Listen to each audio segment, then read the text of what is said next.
guys, welcome back to my channel. So I am Keni Sackey. I am 17 years old. I attend the Enlightium Academy, and yeah, currently looking to study abroad and therefore I still don't know where I'm going. So in this video it's going to be the same as like my previous video. It's going to be more just me talking about a certain topic. It's not going to be like this every time on my channel, but I just wanted to talk about this, so let's go. So yeah, so we're going to be talking about social anxiety and imposter syndrome. So I diagnosed myself, so it's not like I went to the doctor and I was diagnosed and whatever. I just diagnosed myself based on some stuff. So I don't know to put a word on it, but it's just something I want to talk about. So even if I don't have it, it's nice to like improve. So yeah, that's like a disclaimer. I'm not like coming from a place of like I've been diagnosed and everything. I just want to talk about something, so I'm going to talk about it. So yeah, also sorry about the light. Like it's so gloomy today. I don't know why. I tried my best in this light, but I don't know if it's good. So yeah, let's get right into it. Okay, so first I'm going to define social anxiety. So I'm going to talk about social anxiety, and I'm going to talk about imposter syndrome, and they kind of like yeah. So social anxiety disorder, also called social phobia. Everyday interactions cause significant anxiety, self-consciousness, and embarrassment because of fear being scrutinized or judged negatively by others. That's by Mayo Clinic. So this I relate in a way. I remember I went to play tennis, and there was this woman way older than me who like asked me like, "What's your name?" and like, "How old are you? How long have you been playing?" And dude, throughout the whole interaction, I was like shaking and like I just couldn't talk. Like, all of a sudden my voice is low. Like how I'm talking now, that's how I was like, yeah, yes, I did. Like I would say it's shyness, but the fact that my body was like reacting to it so much, and like I was shaking and like I was just not good. And I was just like, this might be it, because some of the symptoms of social anxiety are fear of death. So blushing, sweating, trembling, or having a shaky voice. Avoidance doing things or speaking to people, out of fear of embarrassment, and like overthinking everything. So when you're going, you'll be like, oh my god, what if I go and what if I say and I don't see something like right? Like you just have to social anxiety with people. There's just and expectation of the worst possible consequences from a negative experience during a social situation, just like I said. So yeah. And then the causes based on my research was like environment, and I see that for myself just because I've been homeschooling for 6 years now, and I have little to no human interaction apart from like my family. I don't actually go out, make friends, talk to people that often, like every day of my life. If I was going to normal school, I would have to like speak to teachers, my friends, like when you students Canva, interact, stuff like that. But I don't get that, and so I feel it's my environment. But I don't want to blame my environment just because I appreciate like the education I got, because here in Ghana and the education here, I feel that was the best choice that my parents like made for me. But then again, everything comes with its pros and cons, so I just take what I have. But it is my environment. I have not been introduced to that a lot. And anytime I get to do any extracurricular activity, I kind of stay in my bubble. I don't go out to interact with people. And I also say shyness because I've always been shy. But now there's this social anxiety, like embarrassment, like I don't even attempt to. It's just so like that is the social anxiety aspect. And then next, imposter syndrome. So I'll explain later how these two are kind of things I deal with. So imposter syndrome is the condition of feeling anxious and not experiencing success internally, despite being high performing in external objective ways. This condition often results in people feeling like a fraud or phony and doubting their ability. Definitely, like this is me. And also, you should not confuse imposter syndrome with humility. Humility stems from an accurate assessment of one's own capacities against a complex situation, but imposter syndrome stems from a sense of inadequacy in the environment despite objectively being competent. To draw my college, like trying to like apply to schools, I was like, no, my grades are not good. Like I'm sure the whites are way better than me, like their grades are so better. And me going into their country wanting to study, they'll pick their people because they're way better than me. Like anytime I'm going somewhere, let this one do it. I'm sure she's way better. Like I always have high bad that my friends keep telling me, Keni, you have this imposter syndrome, like you should stop. It's not going to help you because it's going to hinder you from like always getting to your highest potential. But I always feel like a fraud every way, like, and yeah, I always tell myself, always community, but like no, it's not. It's like I'm always doing that. So, and also the causes of that, I would think for me personally was my country and where it's like I live, like basically my country, because like I'm from an African country and I have like these thoughts in my head, like they are nothing. I mean, it's so bad and I shouldn't be thinking that, but when I see the lives of the people outside of this country, I just feel that like, why am I being here? Like, they're way better off, and why am I even trying to go like steady there because I'm not even competent enough to be there? So yeah, that's what I'm like really struggling.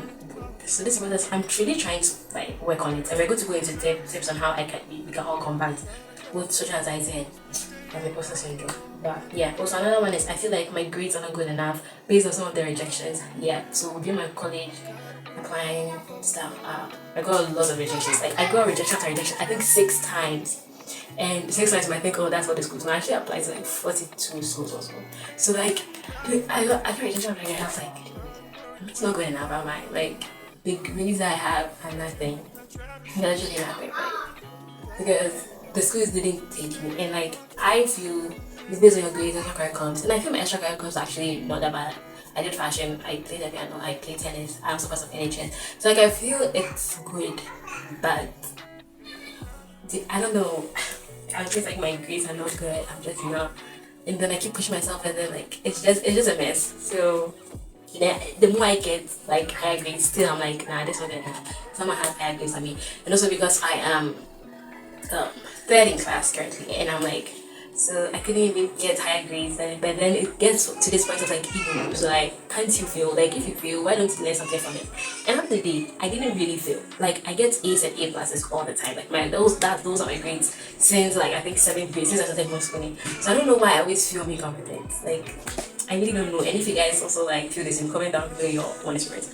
But like yeah, that's both these things. So for me, with social anxiety and they kind of blend together for me. So when I am feeling like, oh my god, I have to interact with someone, then I also come on, they're better than me, let me just make myself small and like not talk much. And then they both blend together, I'm shaking at the same time, thinking I'm not good enough. Like, why? Why do I do this? And it's only in the head for me. Like, I'm an overthinker. I always overthink, overanalyze everything. Guys, I'm sorry, there's so much going on outside. But like, I'm always overthinking everything. The littlest actions of people around me, I overanalyze. Oh my god, did I do something wrong today? It's like they didn't talk to me really well. Like, I always have to, after a day like that, I always come back and have to generate them out because like I'm always overanalyzing everything. I don't know why I do that. Then I just keep, and then emotions, like I overanalyze something, the person does something to me and I'm overanalyzing it, and I end up being rude or doing stuff like it's such a mess. Like I really want to stop that overthinking, but it's so hard for me. It's like I always talk to myself. It's like I have 2 people in my head and they're having a conversation all the time about things going on. And so it's kind of like how it's like my friend.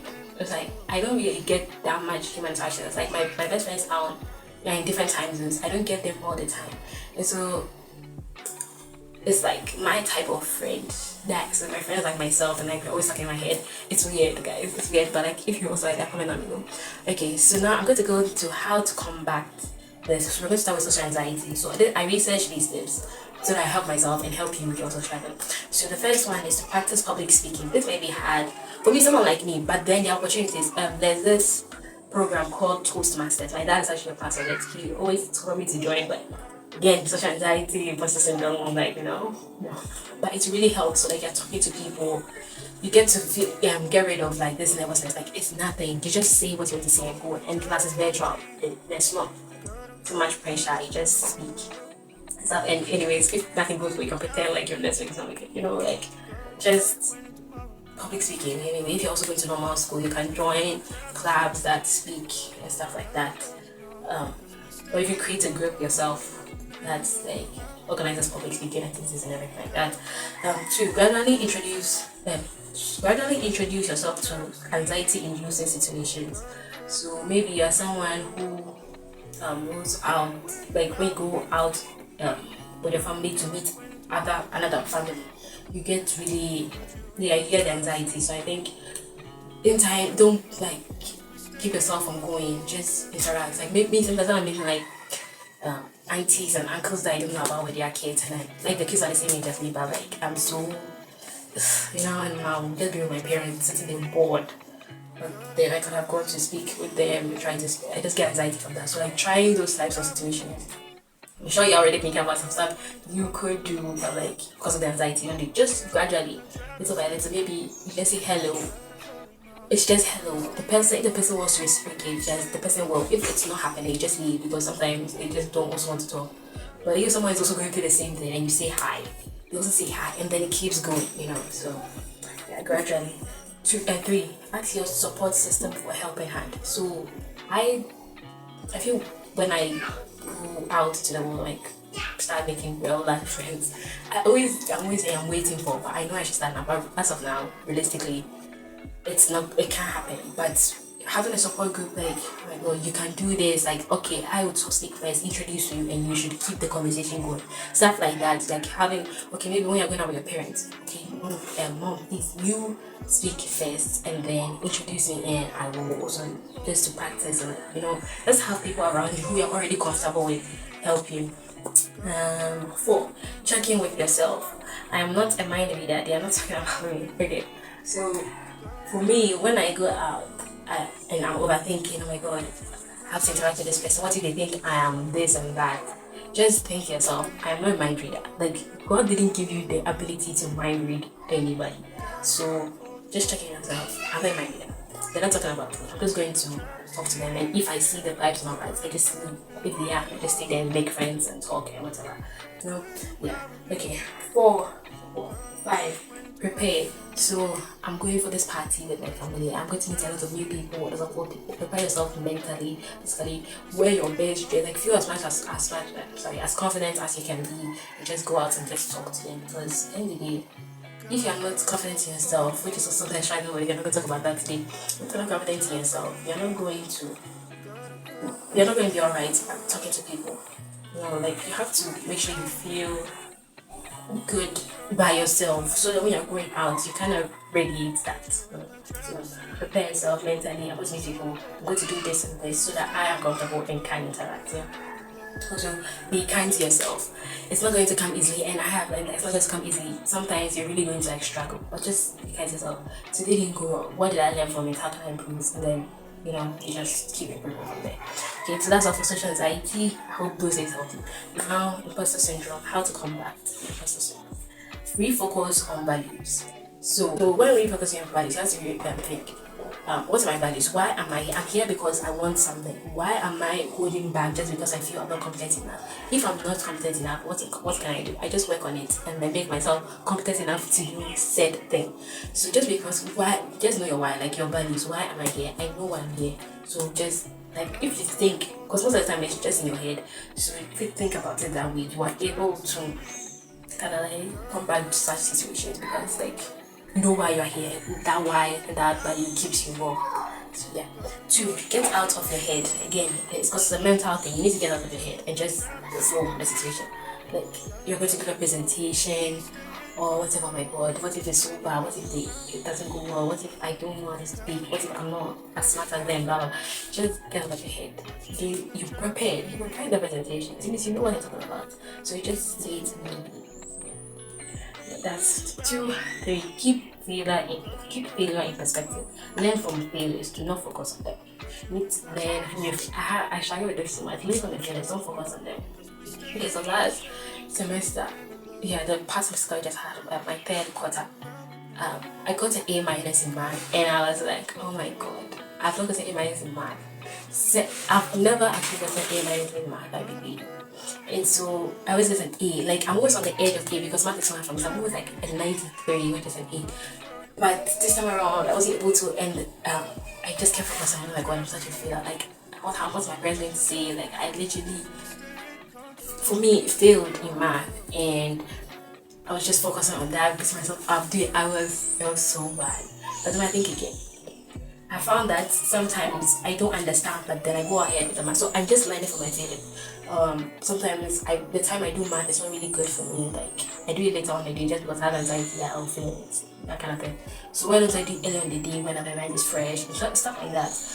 All those stuff actually are things I've learned from this fail, I would say. So then I can work on them in the next class, which is like my last class on, which is scary. But yeah, stuff like that. Just learn from your failures. Don't focus on them. It has happened. But what can I learn from it? You know, we can always learn from our failures, and that is like the most important thing when it comes to failures. Just learn from them and then improve the next time. You get different failures, but they are going to be much like it's going to be an improved failure, I should say. So yeah. The fourth tip is to seek trusted feedback from your network. If you are certain that, oh, okay, the imposter syndrome is a place of like, I truly feel I am not capable.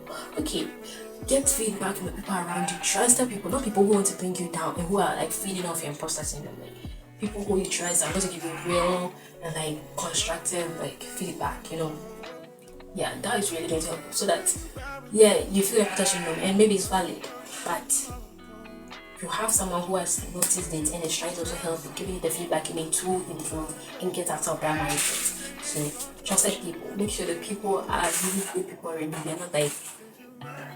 They are not here to like bring you down. You need really good people. Next, practice mindfulness. Again, both social anxiety and imposter syndrome are both like mind stuff. Like it's all in your head. So maybe social anxiety sometimes you have physical symptoms, but it's all in your head that's making you physically like react that way. So just practice mindfulness. I'm not really a meditation person. I haven't tried it in a while, but yeah, I'd rather journal. So like just making sure that you are like present and conscious, like actively being self-aware. Like, oh, I can see I'm spiraling, so let's bring ourselves back. Let's breathe. Let's keep going. You know, mindfulness. Like there are different ways to do mindfulness. If meditation is a thing, if journaling is a thing, if just breath work is a thing. Like yeah.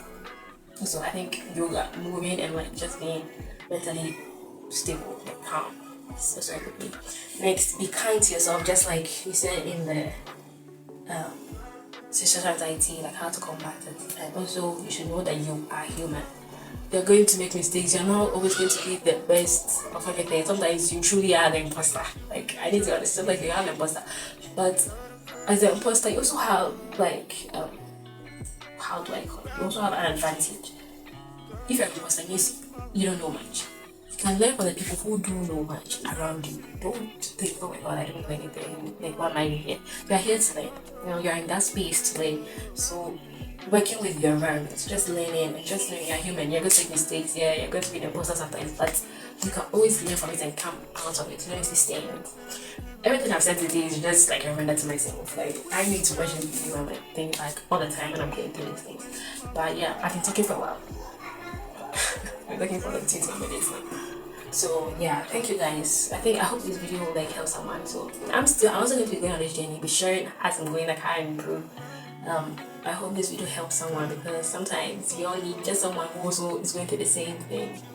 Yeah, someone like you going through the same thing. So yeah, I hope this video helped someone out with social anxiety and imposter syndrome. Those 3 things together is so like hard to deal with, especially when they're going on at the same time. Like yeah.